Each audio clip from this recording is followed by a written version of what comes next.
Oral Communication, Joshua P. Tamundong, JK College, BFA. This is my presentation.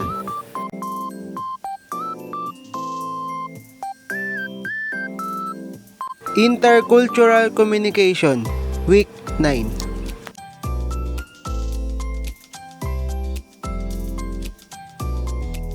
What is the intercultural communication? The capacity to communicate with people from diverse cultures is referred to as intercultural communication. Interacting effectively across cultural lines requires perseverance and sensitivity to one another's difference. This encompasses language, skills, customs, way of thinking, social norms, and habits.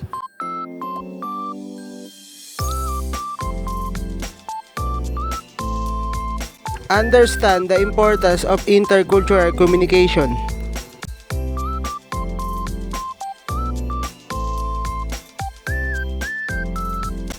Understand the importance of intercultural communication. Having the ability to communicate effectively across cultural boundaries is critical for the success of any intercultural or multinational endeavor. Additionally, it helps improve relationships by facilitating two-way conversation, which is turn foster mutual understanding between people of diverse backgrounds.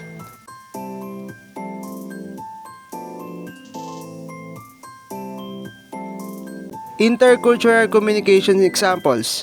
There are several ways to intercultural communications: competence from language skills to knowledge of social practice and cultural norms.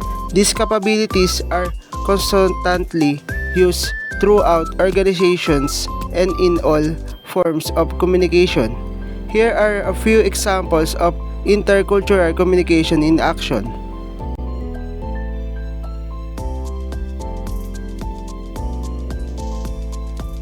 Branding. It can be challenging for multinational corporations to find appropriate products names that will not offend customers in their target markets due to linguistic difference. For instance, Coca-Cola initially considered renaming its brand Keko-Kela for the Chinese market. However, they did take into account that this cute moniker means female horse stuff which wax or bite the wax tadpole.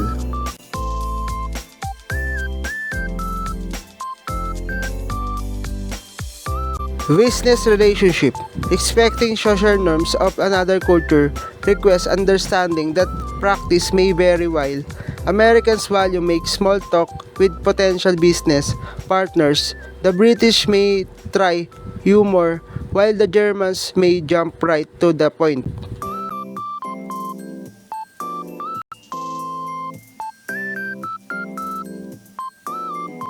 Advertising. You may have heard the popular myth that the Chevrolet Nova of the 1970s was a resounding flop in Latin America due to this name, since Nova translates to Nogo in Spanish. In reality, the car was a smashing success since the name Nova also means new. Nevertheless, there are innumerable examples of poorly translated advertisements across cultures that led to more severe outcomes.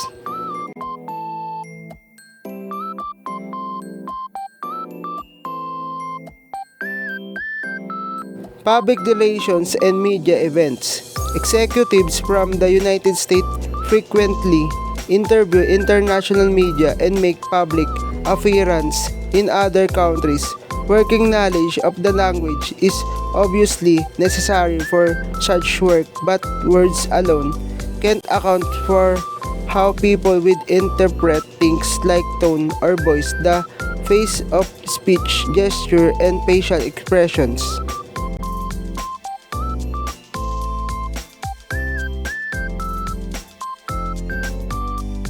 Intercultural communications competence. There are a variety of skills that are necessary for effective intercultural communications. Some of them may be touched, while others are inherent and just require practice. Let's take a look at some of the most crucial personal competency for intercultural communications. as opposed to just linguistic ones like speaker, listening, and body language.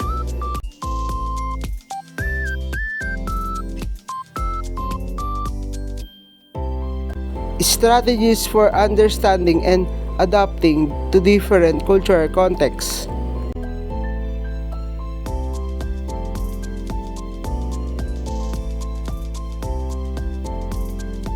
10 tips for effective cross-cultural communication. In today's diverse workplace communications, issues can take on an added dimensions of complexity. Every culture has its own set of tacit assumption and tendency when it comes to face-to-face interactions, and trying to get your point across effectively can sometimes be difficult even when a language barrier doesn't exist. Cross-cultural communications can be challenging. Here are our top 10 tips for effective cross-cultural communication.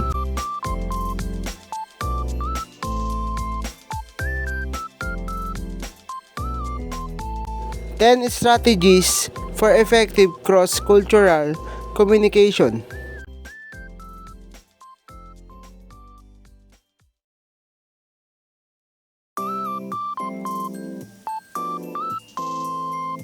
One, maintain etiquette. Many cultures have specific etiquette around the way they communicate before you meet. Research that target culture or it time allows do some cross-culture training. 2.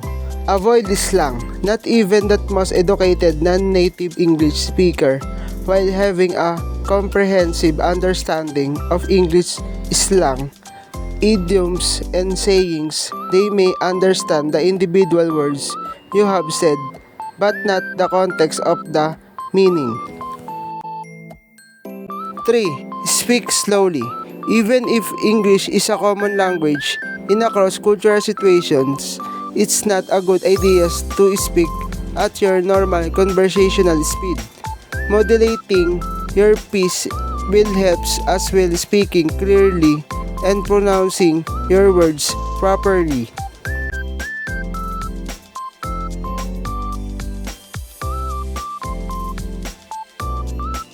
4.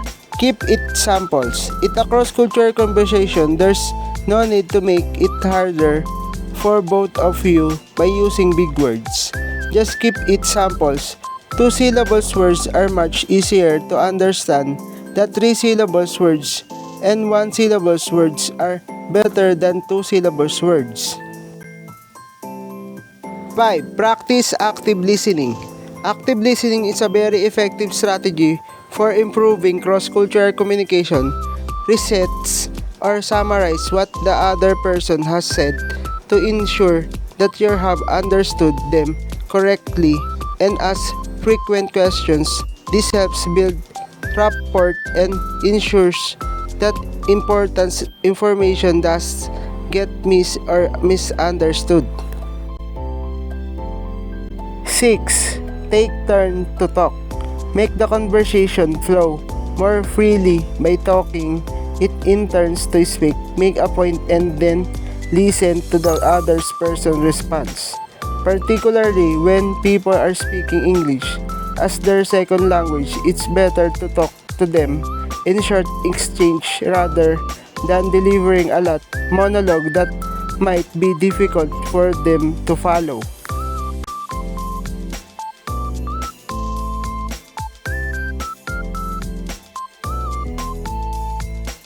7.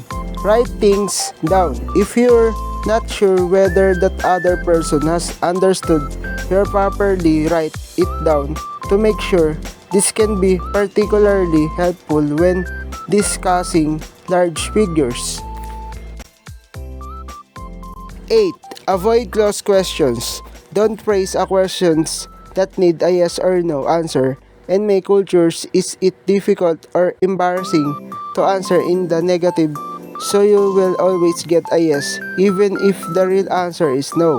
As offended questions that request information as a response instead.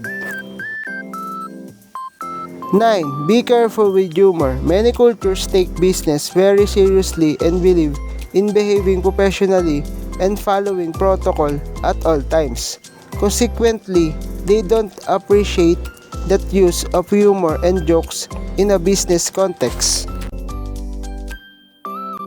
10. Be supportive. Effective cross-cultural communication is about all parties feeling comfortable in any conversation with a non-native English speaker.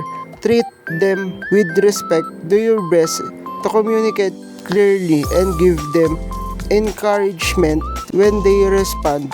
This will help build their confidence and trust in you.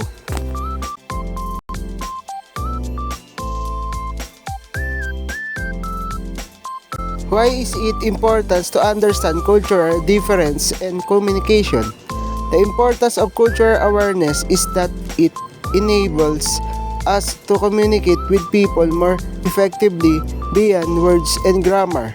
By understanding their cultures, our own cultures differs from one individual and group to the next, and specifically from our target language.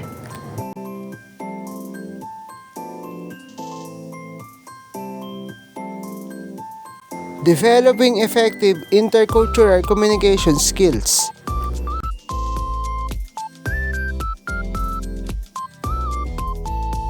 What are the benefits of intercultural skills? Intercultural skills are important to companies for several reasons. They not only give employees a better understanding of their workplace and co-workers, but they also help them adapt to new work environments and prevent culture shock while enhancing their cultural awareness, knowledge, and practical skills.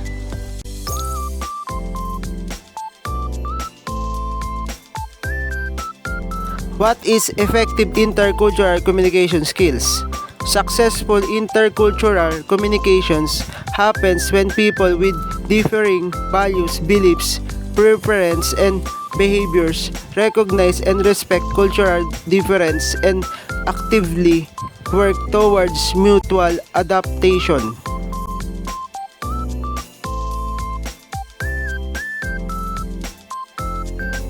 What is the most effective way to develop intercultural knowledge? The most effective way to develop other knowledge is by direct and truthful encounters with other cultures. Whoever people may not readily have these opportunities for a variety of reasons. Despite the overall diversity in the United States, many people still only interact with people who are similar to them.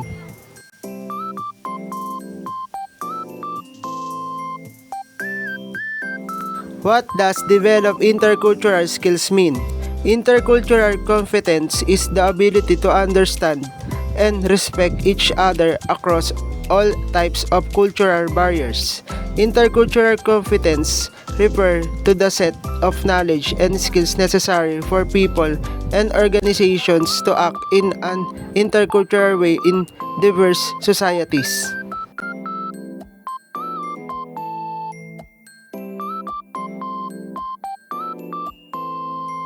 How can you improve yourself to be interculturally competent? 5 steps to improve your intercultural skills. Be open-minded. It's hard to understand someone else's perspective if you don't allow yourself to be open to their point of view. Learn, interact, be self-aware. Don't make assumptions.